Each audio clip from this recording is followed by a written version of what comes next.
नमस्कार मित्रों, आप सभी का स्वागत है CY एस्ट्रोलॉजर में। आज के इस वीडियो में हम चर्चा करेंगे गुरु देवता के चतुर्थ भाव के परिणामों के बारे में।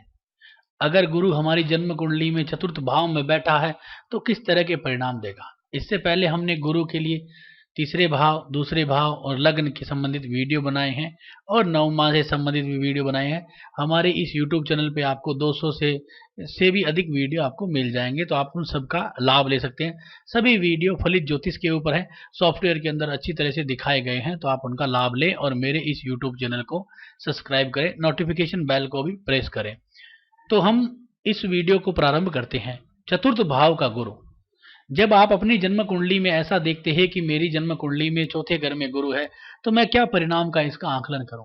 देखिए, आप एक महत्वपूर्ण चीज को समझिए कि चौथे घर में गुरु आप अकेले का नहीं है, ये पूरी दुनिया में बहुत सारे लोगों का है।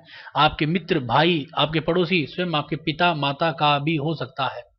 तो जरूरी नहीं है कि सभी लोगों के एक जैसा सुख हो या एक जैसा परिणाम हो, क्योंकि ये जो चतुर्थ भाव है इसे सुख स्थान कहा गया है। शिक्षा के क्षेत्र से बहुत ही महत्वपूर्ण है ये। और हमारा जो राजपाट है, घर है, जमीनी प्रॉपर्टी है, वाहन है, इन सभी सुखों का कारक है ये चतुर्थ भाव। गुरु एक नरसिक शुभ ग्रह है, वर्धी कारक ग्रह है। जहां पे भी गुरु बैठता है उस घर की हानि जरूर करता है, लेकिन एक शुभ ग्रह है, नरसिक शुभ ग्रह है, तो गुरु यहाँ पे बहुत अधिक लाभ भी देता है। तो यहाँ पे गुरु क्या क्या लाभ दे सकता है उन पे चर्चा करेंगे। साथ में जो महत्वपूर्ण बिंदु है वो है फलादेश। तो जब आपने ये देखा कि मेरे चतुर्थ घर में गुरु है, आपके जैसे हजारों लोगों के हो सकता है, तो आप क्या करें, इसका फलादेश करें। क्योंकि अच्छे और बुरे परिणाम जो हैं आपको बहुत सारे YouTube चैनलों पे कई सारे ज्योतिषाचार्य बताएंगे कि चतुर्थ भाव में गुरु के ये अच्छे परिणाम होते हैं, बुरे परिणाम होते हैं। लेकिन आपको पता होना चाहिए कि भाव तो वही है चतुर्थ, लेकिन उसमें राशियां बदल गई। अब कई राशि अलग अलग तरह की होती है। जैसे मान लीजिए कि मेष राशि है, ये अलग राशि है, ये अग्नि तत्व राशि है। वृषभ राशि पृथ्वी तत्व राशि है। तो इस तरह से राशियों के अनुकूल ही परिणाम आते हैं और उनके अनुकूल ही उनका भाग्य उदय होता है कि भाई कर्क राशि का उदय कब है, मेष राशि का उदय कब है। तो इस प्रकार हमें परिणाम मिलता है, तो वो हमें दूसरे लोगों से भिन्नता दिखाता है। तो आप क्या करें कि फलादेश करें। फलादेश कैसे करें उसका मैं एक छोटा सा ट्रिक्स बताऊंगा और इस जन्म कुंडली के ऊपर वो करके दिखाऊंगा और आपको इसके अच्छे बुरे परिणाम को आकलन भी बताऊंगा। तो सबसे पहले आप अपने जन्म कुंडली में ये देखें कि आपकी जन्म कुंडली में गुरु क्या योग कारक है या नहीं है। तो आपकी जो भी लग्न की जन्म कुंडली बनी है उसमें देखिए कि गुरु के भाव कौन से। जैसे ये मेष लग्न की जन्म कुंडली है, इसमें गुरु नवम भाव में आ रहा है, यानी त्रिकोण का हिस्सा है और गुरु की एक राशि 12वें घर में है। जब कोई ग्रह त्रिकोण का एक हिस्सा बना लेता है तो वो उसे उसकी नीच राशि यानी कि उसे अशुभ राशि का दोष नहीं लगता, यानी अशुभ भाव का दोष नहीं लगेगा। तो गुरु एक योग कारक ग्रह है। आपकी जन्म कुंडली में भी ये देखें कि गुरु योग कारक है या नहीं है, और लग्नेश के साथ उसकी कैसी मित्रता है, शत्रुता है, वो भी आकलन लगा लें।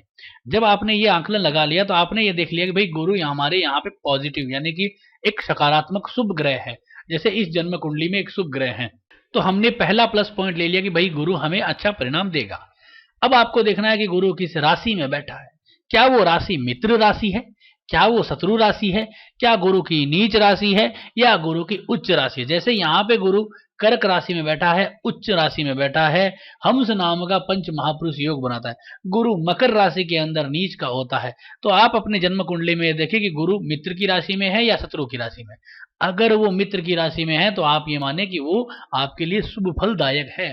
तो आपने पहला पॉइंट ये देखा था कि गुरु एक तो योग कारक है जन्म कुंडली में, दूसरा उच्च का बैठा है या मित्र राशि में है, तो आपके प्लस 2 पॉइंट हो गए। इसी प्रकार आपने देखना कि गुरु किस नक्षत्र में है।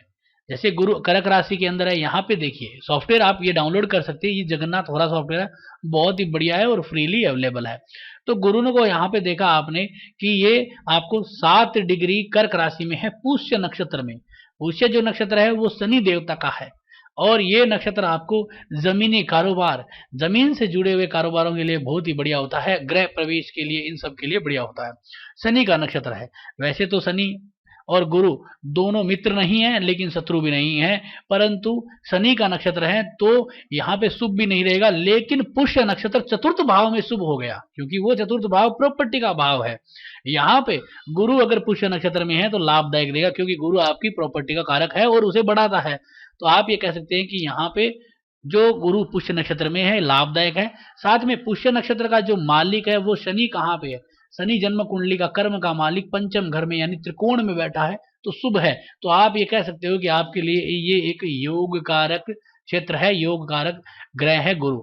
इस तरह से आपको आकलन निकालना है। फिर देखना है कि गुरु जिस राशि में बैठा है उसका स्वामी कहाँ है, ये बहुत महत्वपूर्ण है। जैसे यहाँ पे कर्क राशि में बैठा है तो गुरु कर्क राशि का स्वामी चंद्रमा है जो यहाँ पे बैठा है। आप अगर ये एक में से 5 पॉइंट बनाते हैं और इन 5 पॉइंटों में जितने पॉइंट अच्छे आते हैं तो गुरु अच्छा है, बुरे आते हैं तो बुरा है। तो आपने ये देखा कि गुरु चंद्रमा की राशि में है, चंद्रमा जो है वो लग्न में बैठा है, सूर्य के साथ है और गुरु और चंद्रमा दोनों केंद्र में आके गज केसरी योग बना देते हैं। तो जातक के लिए लाभदायक है, शुभ कारक है। आपने इतना आकलन निकाल लिया तो बहुत अच्छा हो गया। अब आपने देखा कि गुरु भाई सब यहाँ पे तो बहुत अच्छा परिणाम दे रहा है। अब आपको ये देखना है कि गुरु नवमास में क्या है, नवमास इसकी जान है। नवमास में देखा तो गुरु तो भाव वर्गोत्तम है, यानी कि यहाँ पे भी चतुर्थ में और यहाँ पे भी चतुर्थ में। और गुरु यहाँ पे देखोगे आप तो कर्क राशि का गुरु है और यहाँ पे आ रहा है कन्या राशि में, यानी कि कर्क राशि जो है उसके अंदर पहला नवमास और तीसरा नवमास, जैसे 4, 5 और 6 नंबर यानी कन्या नवमास। तो आप कह सकते हो कि गुरु तो यहाँ पे जो है वो भाव वर्गोत्तम और पुष्कर नवमास और गज केसरी योग में आ गया, यानी कि गुरु और चंद्रमा, सो का मतलब सोम, सोम मतलब चंद्रमा। तो गुरु और चंद्रमा दोनों ही गज केसरी योग में हैं और गुरु भाव वर्गोत्तम और यहाँ पे आपका पुष्कर नवमास, बहुत बड़ा राजयोग, यानी कि ये कह सकते हो कि इससे बड़ा लाभदायक परिणाम हो ही नहीं सकता। तो आपने ये आंकड़ा लगा लिया कि गुरु यहाँ पे बहुत बढ़िया है। तो इस जन्म कुंडली में हमने देखा कि गुरु यहाँ पे योग कारक है, तो अब जातक को योग कारक ही फल देंगे। तो कैसे अब रिजल्ट इसका निकालेंगे, तो अगर गुरु आपकी जन्म कुंडली में योग कारक है जैसे मैंने यहाँ पे निकाला है, तो आपको क्या क्या फल हो सकते हैं। तो अगर शुभ है तो जातक सुंदर होगा, स्वरूपवान होगा, सदा प्रसन्न दिखाई देने वाला होगा, कार्यकुशल, परिश्रमी, उद्योगी और सौभाग्यशाली, धनी, लोक प्रसिद्धि प्राप्त करने वाला, क्योंकि चतुर्थ भाव जनता का भाव है यहाँ पे। और गज केसरी योग जो है वो एक तरह से लाल बत्ती है, यानी कि जैसे आईपीएस ऑफिसर के और बड़े बड़े नेताओं के जो लाल बत्ती होती है वो है ये गज केसरी योग। तो आप यहाँ पे कह सकते हो कि जातक की लोक प्रसिद्धि अच्छी होगी। और चतुर्थ भाव गुरु क्या है, ब्राह्मण वर्ण है, गुरु सेवा भाव को दिखाता है। तो जातक क्या करेगा, ब्राह्मण भक्त होगा, ब्राह्मणों की सेवा करना। ब्राह्मण का तात्पर्य कोई जाति विशेष से नहीं है, ब्राह्मणों का तात्पर्य है कि जो ज्ञानी है या जो भी व्यक्ति ज्ञानी है, चाहे वो किसी भी जाति का हो, चाहे किसी भी लेवल का हो, वो सम्मानित है, सम्मानीय है, तो उसकी वो जो है प्रशंसा करेगा और उसकी भक्ति करेगा। दूसरा है जातक मधुर भाषी होता है, भोगी होता है, वस्त्र आभूषण और अनेक तरह के घर और वाहनों से सुशोभित होता है। जातक को अच्छे अच्छे लाभ मिलते हैं। जातक ज्योतिष और ऐसी ही जो रहस्यमयी विद्याएं हैं उनमें आदर से उनका लाभ लेता है और उनका भक्त भी होता है। जातक राज्य में सम्मानित होता है, मित्रों के अंदर जो है प्रशंसा प्राप्त करता है, मित्रों से सुखी होता है। और जातक स्वदेश यानी कि अपने ही मातृभूमि में रह के स्थावर संपत्ति को प्राप्त करता है और अन्य तरह के लाभ भोगता है। और इसी उपज में अगर इस गुरु के साथ राहु केतु या शनि आ जाते हैं, जैसे एक एग्जाम्पल के तौर पे अगर इसी चतुर्थ भाव में गुरु के साथ राहु केतु शनि आ जाते हैं तो जातक जो है वो विदेश में जाके लाभ कमाता है और विदेश में भी स्थायी संपत्ति का लाभ लेता है। और उसका उदय जो भाग्य उदय है वो प्रदेश में होता है, क्योंकि उसको चतुर्थ भाव से राहु केतु शनि जो है वो काट देते हैं, यानी अशुभ ग्रह काट देते हैं। तो इस तरह के योग यहाँ पे बनते हैं। और जातक जो है वो अपनी 12वें वर्ष में, यानी कि जब जातक की 12 वर्ष की आयु होती है तो उसे बंधु सुख मिलता है, यानी कि उसे एक छोटा भाई का भी योग मिलता है। और 20 वर्ष की उम्र में छोटे भाइयों से भी लाभ मिलता है, यानी छोटे भाइयों के द्वारा कोई ना कोई व्यापार में कार्य में लाभ मिलता है। और 22वें वर्ष में भी उसको बंधुओं से यानी कि छोटे भाइयों से और मित्रों के द्वारा उसे अत्यधिक लाभ मिलता है। तो शुभ जो है, तो जातक के पिता की आर्थिक स्थिति मजबूत होगी। कैसे कि मान लीजिए आपने जन्म लिया और आपके चतुर्थ भाव में गुरु इस तरह का योग कारक बैठा है, तो क्या होगा कि आपके जो पिता है उनको अचानक लाभ होना शुरू हो जाए, क्योंकि आपका भाग्य है कि आपको 18-20 साल के अंदर ये सब बना बनाया मिले। तो वो कैसे मिलेगा? आप तो है नहीं कि भाई 5 साल की उम्र से नौकरी लग जाओ या व्यवसाय कर लो। तो आपके पिता क्या करेंगे? आपके नाम से व्यवसाय कर देंगे, आपके नाम से दुकान कर लेंगे, या कोई ना कोई नौकरी या किसी तरह का कोई कार्य करेंगे आपके नाम के द्वारा, एफडीआर बनाएंगे, कोई प्रॉपर्टी ले लेंगे।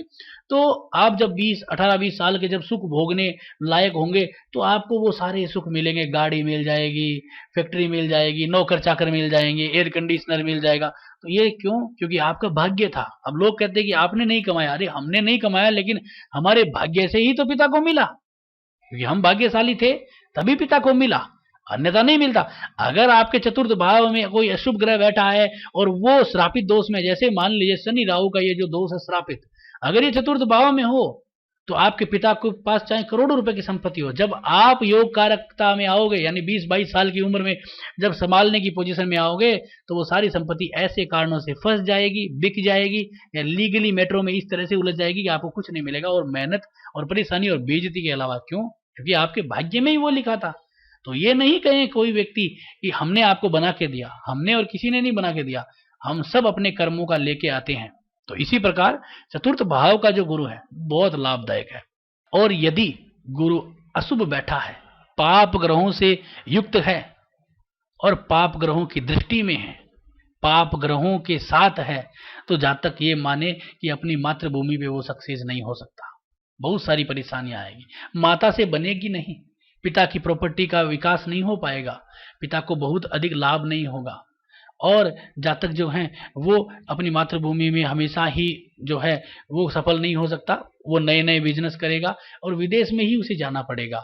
दूसरा, चतुर्थ भाव जो है वो 5वें का 12वां है। तो इसका मतलब अगर यहाँ पे अशुभ हो जाता है गुरु, तो जातक को संतान हानि होने के भी योग बनते हैं, संतान नहीं होते हैं, संतान से संबंधित बहुत पीड़ा रहती है, क्योंकि 5वें का 12वां है, तो आपकी जड़ों को काट देगा, संतान को नहीं होने देगा। यहाँ पे अशुभ हो गया चतुर्थ भाव, तो इस तरह की कई सारी परेशानियां आती है। जातक अपने घर में नहीं रह पाता है, किरायों के घर में रहता है। जातक जो है वो वाहन, ग्रह, माता, इन सब के सुख से बंट जाता है, और भाइयों से कपट करता है, और भाइयों से कपट करने के क्षेत्र में वो जो है अपनी प्रॉपर्टी का नुकसान करता है, क्योंकि चतुर्थ भाव प्रॉपर्टी का है। तीसरा भाव जो है वो इसका 12वां है, तीसरा भाव में हमारे छोटी भाई बहन आते हैं। तो ये भाव अशुभ होगा, तो अगले वाले और पीछे वाले सभी भावों को काटेगा, बहुत ज्यादा परेशान करेगा। तो इस प्रकार से जातक को इस तरह की परेशानियां भोगनी पड़ सकती है।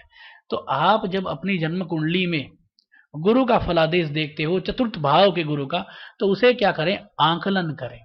बिना आंकलन के आप जो है किसी भी ज्योतिषाचार्य की वीडियो देखा और मान लिया कि भाई गुरु जो है चतुर्थ भाव में तो राजयोग कारक होता है, मेरे कैसे नहीं हुआ, तो ये प्रश्न करना और ये प्रश्न समझना आपकी मूर्खता होगी। इसलिए आप क्या करें, इसे जो मैंने मापदंड बताए हैं शुरू में, उन मापदंडों को बनाए और उनके आधार पे इनको जो है वो नापे कि भाई मेरा गुरु कैसा रहेगा, तब आपको अधिक लाभ रहेगा। बाकी आपका फलादेश है, आपकी जो इच्छा होती है उस तरीके से करिए। तो आज का ये जो वीडियो है कैसा लगा आप जरूर बताएं। अच्छा लगा तो लाइक करें, शेयर करें, सब्सक्राइब करें। धन्यवाद दोस्तों।